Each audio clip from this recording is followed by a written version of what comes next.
Well, good afternoon, everybody, and welcome to Don Odells Legends. My name is Art Tipaldi. I'm the editor of Blues Music Magazine. If you don't know about us, check us out online at bluesmusicstore.com or check out our Facebook page, or you can purchase our magazine at most Barnes & Nobles across the country. Our next issue, which comes out July 1st, will have Robert Cray on the cover, and we also feature in that issue Debbie Davies and Chris Kane. So those are two, or three I should say, artists that we know a lot of people enjoy.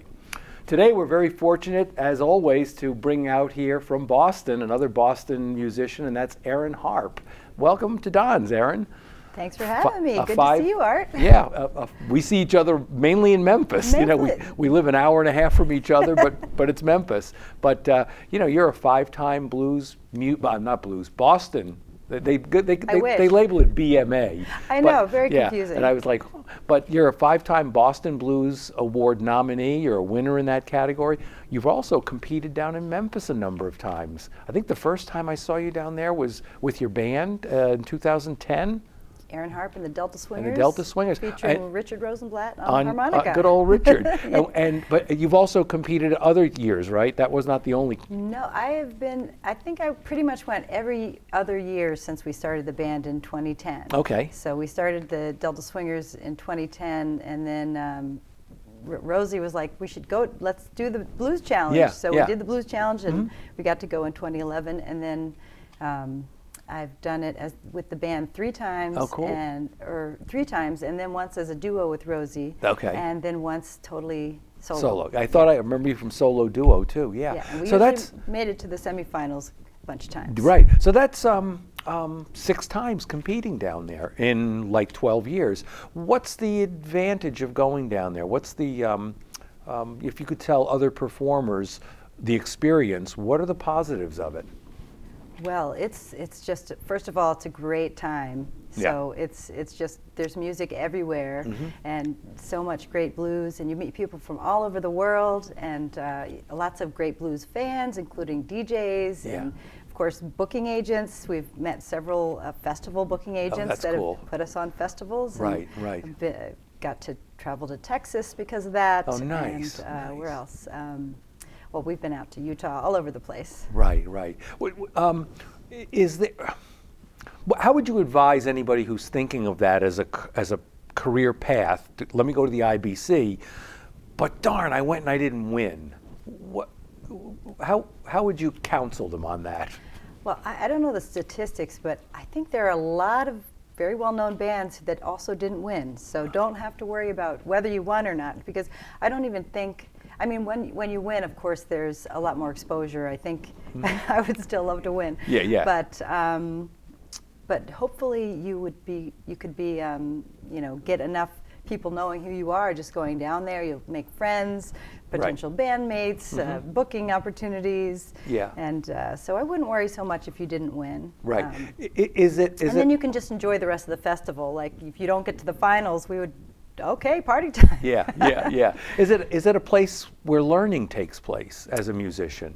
Completely, yes, it is. Well, first of all, you get to see all of the other bands and all the other groups. Right. And it's really fun. And they kind of tend to put you with, in the quarterfinals, they'll put you with bands that are kind of like what you're doing, whether it's the size of the band or like a B3, if you have a B3, they've got certain venues for exactly. B3. If Right. you have a 7-piece band, which I've never done, they'll put you in the big venue. Yeah. And if you're solo, like I did the last time I was there, it's with all these solo duos, and it's just all becomes this delta and acoustic, and just that's my roots. So that was just so much fun. That's very cool. But so you learn from seeing other performers. You also learn from what the judges say when you actually get all the comments of the judges like a month later or something after you get home. And sometimes it's hard to read those, but it's always helpful. And every time that we've gone back, we've had all this information that they gave us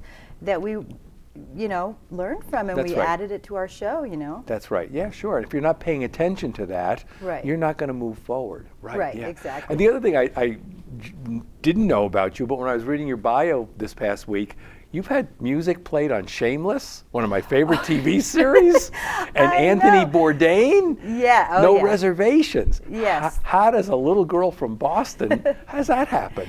Well, I grew up in Maryland, actually. Okay. But we can get into that later. Yeah. When I moved to Boston, even though I have grown up around blues, because my dad taught me how to play the fingerstyle blues, like Piedmont style.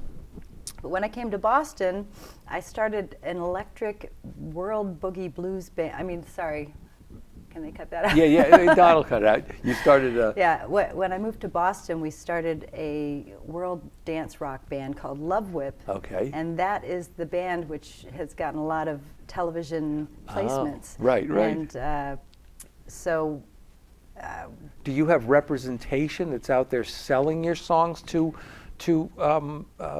media interests, or do you go knocking on doors? You can do that, and actually there's a lot of classes now about how to do that and how to actually write stuff that will get picked up. But we were not that smart back then. Yeah. We were just writing original music, original band, and we at some point got hooked up with a company on the West Coast that said, can we take your catalog and just have it there, available, so when people search our database, they will find it. So we've been very lucky. That is very cool. Even one time we were on the Paris Hilton show. Oh my gosh. Nobody paid us for it because that was, I don't know, they got our music some other way. And a fan said, I heard you on Paris Hilton. So we had to go and figure out how to get paid for that. But it's another great thing if you're writing your own music. For originals. Is that what we might call in the business mailbox money? Yes. Do you get a check every now and then if something is if it's rerun? We do. Yes, we do. How nice! It's nice. That is very nice. Yeah, I remember interviewing Gene Pitney. He used to live in Rockville. He was from Rockville, Connecticut, where he grew up, but then he moved up to Somers, Connecticut, and I'm in Wilbraham right next door. So he came and talked to my students about music and whatnot, and one of his songs was being played in a Japanese movie, but it was like the credits, and he said, if you played the credits, you might have heard like 2 notes from the song, but the check keeps coming every time they play it. Well, this is so exciting for us because we'd been on some other shows. Okay. We were pretty prominently in one of the Anthony Bourdain shows, one of his earlier shows, with one of our really world music-y sounding thing, and they were having food from like all over the world, and African and stuff. We did a lot of Afro-pop with Love Whip. With Love Whip, because I'd been to Africa when I was in college. Oh, okay. And I really got into that music, and it's kind of similar with the way you play the guitar and stuff. So I just really love that stuff. Anyway, they contacted us as we were in the middle of binge watching Shameless, and they said, would you like to have your song in this show called Shameless? And Jim and I just went, what? What? Right. Oh. And then I thought, they said, would you please send us the instrumental along with the song? Right. And so I was like, oh well, my vocal's not going to be in there, but well, And then we're watching the show. That's when we first saw it, was when when it came out. Right. And there's a scene, and the guy is listening in the headphones, and real quietly they have our music playing, real quiet. And I was like, oh well. Yeah. And then like the main character comes in and talks to this guy, and he doesn't, she's fired or whatever, and she storms off down. Storms down the hall, and then the big fill from our album. And how cool! And then my voice comes in. What a rush! Pretty big placement. So that's we were very cool. Totally That's excited. very cool. Congratulations on that. It was exciting. So you mentioned, fingerstyle guitar and everything. I know your dad was very heavy into guitar. Your mom. Was it inevitable that you were going to be a guitar player? Well, it probably was, but I didn't know that. So when I went off on my own way and did some things, like I played classical flute when I was a little kid and through high school. And I kind of resisted learning guitar until the very last minute. And then when I was a senior in high school, the boy I had a crush on knew all the words to Alice's Restaurant. And I was like, you know what? That is a Piedmont blues song, basically. Right, that's right. It really is. That's right. And so I went home and asked my dad if he'd teach it to me, and I learned it within 1 week. Wow. And he cautioned me, it's a very hard song. Yeah. I don't think you're going to be able to get it by the end of the school year. Right, but I picked it right up, and we did the performance, but then I lost interest in the boy, and I really picked up went the for guitar. the guitar. Yeah. And the flute too. Went to the wayside. Wow. Because I was going to ask you, what was the first acoustic blues song you mastered? And That's you just it. answered it. That's it. Alice's Restaurant. Yep. What is it about then acoustic blues that started to speak to you? Well, I heard it every single day of my life since I was born. My father is actually a visual artist and a printmaker, and that's what he was doing for a living. But he would just wake up and start playing guitar and singing at 7 in the morning. And when I came downstairs, that was sort of my background music. And we would have parties that all of his friends would come over. There was a great scene for the Piedmont Blues in Washington, D.C. That's right. If you know about the Piedmont Is it Archie Edwards? The Archie Edwards barbershop. Yep, that's right. That was happening when I was a kid. That's right. And my dad would go and jam at the barbershop, at Archie's barbershop. Yeah. And every year there was a great local festival called the Washington Blues Festival. Okay. And they had a whole afternoon of all just Piedmont blues. Right, and right. there was Cephas and Wiggins. I was just going to say Cephas John and Wiggins Jackson, then. Yeah. Eleanor Ellis, who was also one of my mentors, and she's an amazing player. She's actually originally from Louisiana, so she's got a great accent. But I learned from all those people, and so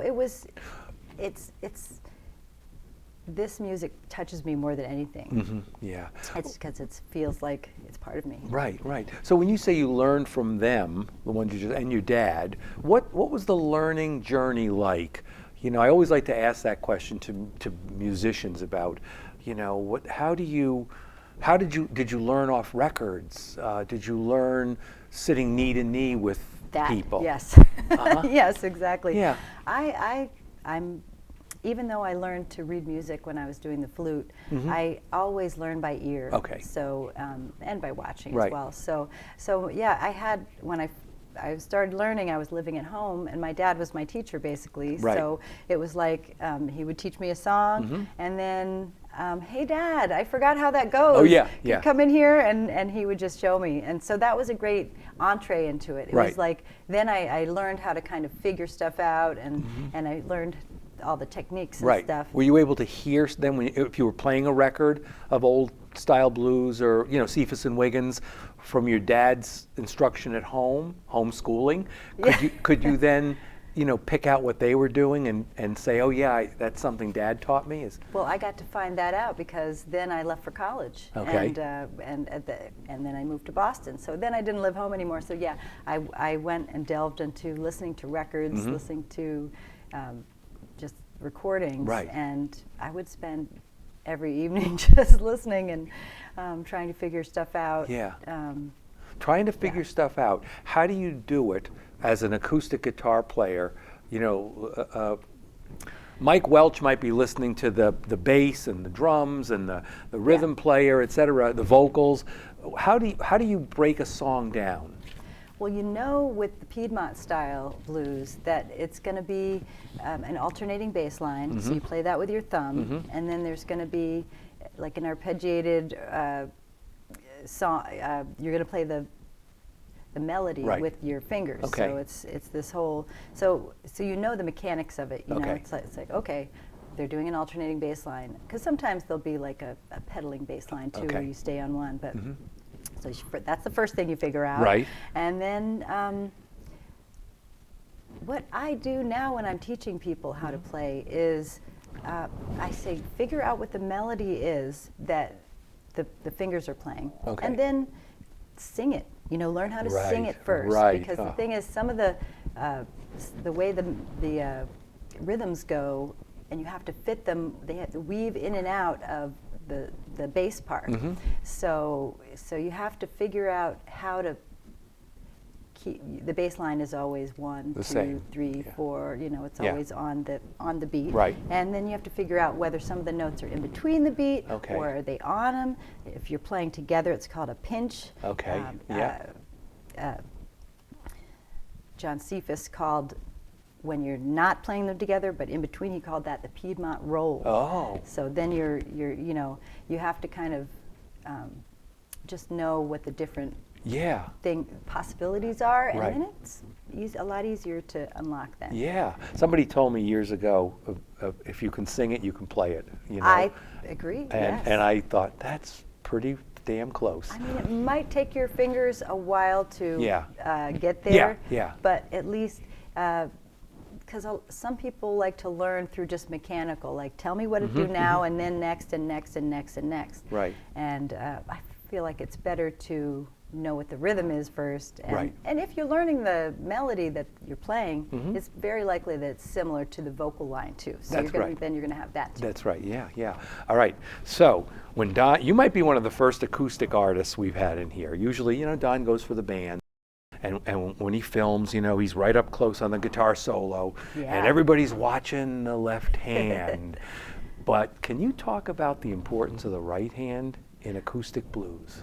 Oh, sure. Well, the right hand it's basically a whole band. Okay, so you're playing the bass, you're playing the rhythm, you're playing the melody, and there's a lot of things you can do. I like to pop the strings to give it a little bit more of a strong rhythm, make it louder, and also I think I kind of started that on my own because I'm a woman, and I was a teenager when I was learning, so I had to compete with mostly the guys that playing these big guitars that I can't even hold. So I play like a little parlor guitar, and the right hand is very important, although the funny thing is you're really only using 3 fingers. So at least I do. I know some people, sometimes I'll pull in this finger if I like break a nail or something like that. But you're just doing kind of this. And I was taught, which is also kind of controversial, to put my pinky down on the guitar and lay it there. So it's not like classical where you're kind of hovering over. Yeah, I've seen a lot of people. Or flamenco. Yeah. Is the right hand too more the personality of a player? Is that stylistically what separates the different acoustic players, the way that they attack with the right hand? That's definitely a big part of it. Yeah, you'll be, because that's where all the rhythm is, but there's certain things you can do with your left hand too, like hammer-ons and the licks that you play and stuff. So it's kind of a combination. You have to be able to have your hands working together really well, because when you're doing something here, you gotta do. I guess that's all guitar, but the thing about the style I play is that you don't ever stop. So there's no, stop, BB King, stop it and like say something. No, you gotta. So whenever somebody walks up to me while I'm playing and tries to ask me to do something, I'm like, no. I can't do anything. That's right. And the other thing about the music you play is you're playing along with your singing. You're not, as you said, BB would sing and then he'd answer with Lucille, but your voice and the melody that you're playing is in sync on almost everything, and it has to be. Yeah, it's almost like singing while playing the bass. Well, you are playing the bass. That's right. So that's like one of the hardest things, because bass players are not normally playing what they're singing. Right. So you have to be not only playing what you are singing, sort of something similar to it with the melody, but you're also playing that bass. And sometimes just to play the bass with the melody, just with your hand, is hard enough. And then add the vocals. Right. How do you, with your teaching that you do and your own education, how do you break down a Robert Johnson, let's say? Well, actually, I haven't learned a Robert Johnson yet. Which your is stuff funny seems earlier. Because I was, like I said, I was in this Piedmont style, and he's more Delta. Right. But my friend John Tavius Willis just has started this thing that's the Robert Johnson Challenge. Yes. Yeah. So I am looking at Robert Johnson songs to play right now. Okay. And the thing I'm looking at mainly is, can a woman sing them? Right. So that is hard, because there's certain songs that you can switch the sex in the lyrics and stuff. Right, so I haven't actually landed on a song yet, but yeah. But You know, I can, because I know so many other songs. Right. I can listen to one of Robert Johnson's songs and say, oh, I know that's like this one that I play That's in right. A. It's That's very right. similar. It's got Sure. and I know that it's got a lot of the same fingerings. So I'm like kind of leaning towards the one that I already. Sure. But then there's some slide ones, and I'm also trying to up my game in slides, so I was thinking maybe I'll do a slide one too. Yeah. Well, I know when I first heard When I Lay My Body Down on your new record, which we should say is called Meet Me in the Middle by Erin Harpe, first thing that crossed my mind is I went, oh, Mississippi John Hurt. It was like, exactly. wow, it this is, I mean, I love him. That's his version of that song. Yeah. And even though he's in Mississippi, how's his style different from Delta?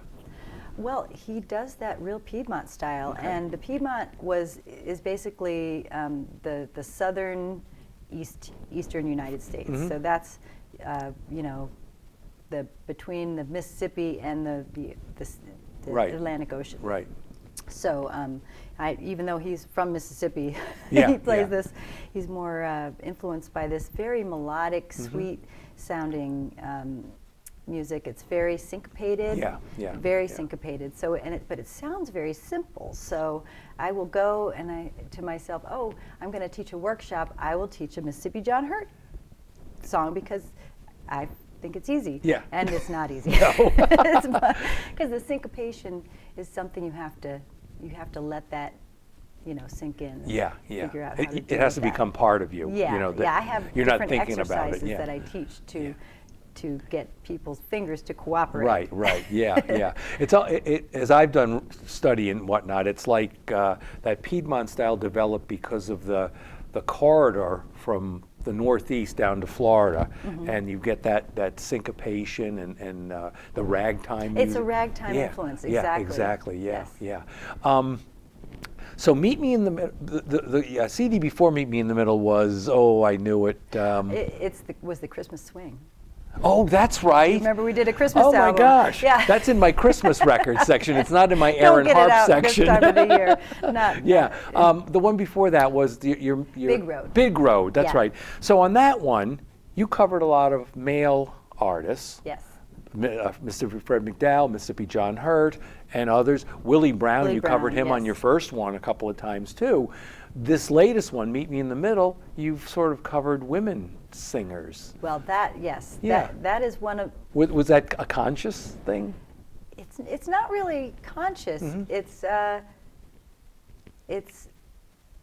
don't know how I didn't put as many songs by women on the earlier records, but for my acoustic blues set, I've always had a lot of women in my set. So, for instance, Memphis Minnie is pretty much my favorite. Right. And she's such a huge catalog. She has over 200 songs that she wrote, and so I'm constantly adding Memphis Minnie songs. I'm working on one right now called "You Stole My Cake." It's an awesome song. Cool. But also, I love Geeshie Wiley and Elvie Thomas. Yeah. And I do. You must have the Yazoo, Mississippi Masters and Memphis Masters. Yeah, I have all that. Definitely. Yeah. I've been listening since I was a kid to a lot of that stuff. So. Did your dad have the 78s of that?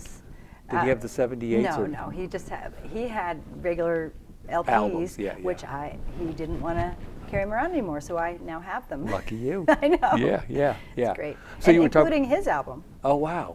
So you were talking about the women though, and playing them more in this one versus the men in the other. Well. Do you find their songs? Because most of them were not guitar players. Well, some of them were, but do you find that there's just fewer women guitar players in the 20s and 30s for you to? Oh my goodness, there's a handful. Yeah. In fact, I don't think we know how many there were. No. Because I just read a very interesting article about Geeshie Wiley and Elvie Thomas, and they're trying to just figure out anything about them because literally they were in the studio for I think 2 days. Wow. In 1931. I forget. Early. Yeah. It was 31. Probably 31. Yeah. But anyway, they didn't know much about their lives, and I didn't know much about them because they only have this one album of songs. So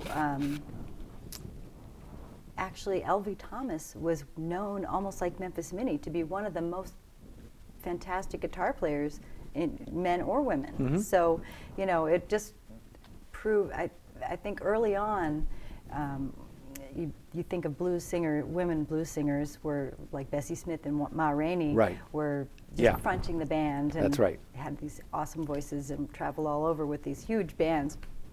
But then it was during the Depression, I don't think anybody could afford to do that anymore. No. So a lot of people just went solo. In fact, I think a lot of people went solo during the pandemic too. That's right. That's right. But I certainly did. Yeah. Duo. But yeah, so the subject matter they sing for women is great for me to sing. Right, yeah. Sometimes it's very funny and tongue-in-cheek. There's a lot of double entendres. And just some of them are fantastic guitar players. Memphis Minnie used to win contests against the most famous men of the time. That's right. It was very well known. That's right, that's right. Have you ever been to her grave? No, not yet. I need to do more traveling down. Yeah, it's right outside of Memphis. I mean, it can't be more than 20 minutes, 30 minutes, right over the Memphis, Mississippi line. I was really lucky.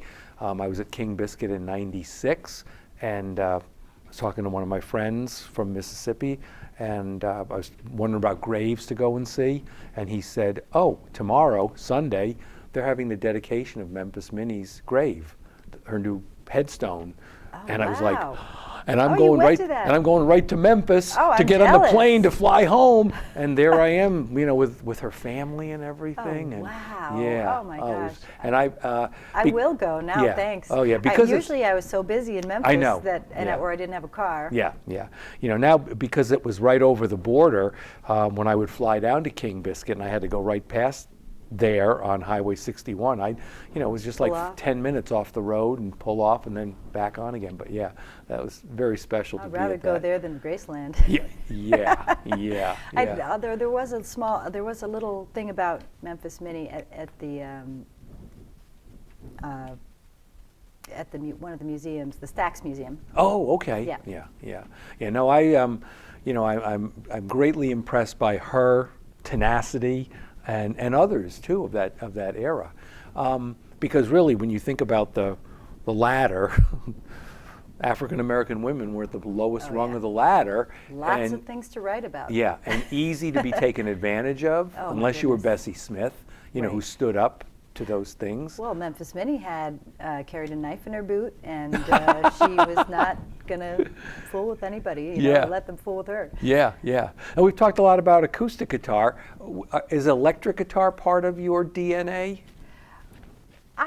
Or how much of your DNA is electric guitar? It's become part of my DNA, I think. But the funny story about I always played electric with my band Love Whip. So So that side I was learning how to do this Afro pop style guitar, which is it's a hybrid picking. So you use a pick with your thumb and front one of your fingers, and then you pick. So I got very into that, and that was really fun. But when we started the Delta Swingers, everybody was sitting down, Delta Piedmont style, and I was playing acoustic guitar, and only person who was standing up was Rosie. Okay, yeah. And anyway, we went to Memphis for the IBCs, and we were playing at the Rum Boogie. It was Bob Margolin's jam. Oh, that late night jam, sure. We were not on VizTone at this time. We got special consideration. So we were because Rosie was your harp player. Yes. Yeah. So we were up there, and I was doing this thing to be glitzy for the IBCs, where I put my guitar down and I would just dance around a little bit, and because I love to dance. Okay. And I like to play dance music for that reason. But so I kicked my guitar over, and which I'd done a million times, and it didn't ever break before, but I picked it up and the neck was like this, and we were already on stage. The band was already playing. Oh no! I was supposed to come in. So Bob Margolin came over with his electric guitar, and he put it like ceremoniously over my head. Oh my gosh! And I go into can I finger pick on this? Yeah.